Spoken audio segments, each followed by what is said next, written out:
ರೊಟ್ಟಿಯು ನೀವೇ,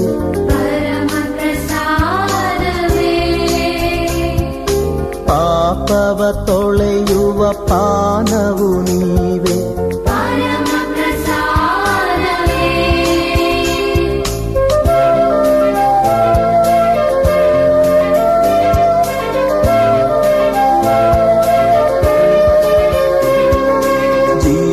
ಜೀವವೀಯುವ ರೊಟ್ಟಿಯು ನೀವೇ,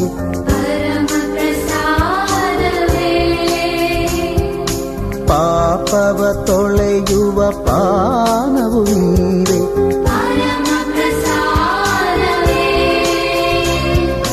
ಅತಿಶಯ ಪೂಜ ಸಂಸ್ಕಾರದಲ್ಲಿ ನಿಮ್ಮಯ ಅನುಭವ ನಮಗಾಗಲಿ, ಅತಿಶಯ ಪೂಜ ಸಂಸ್ಕಾರದಲ್ಲಿ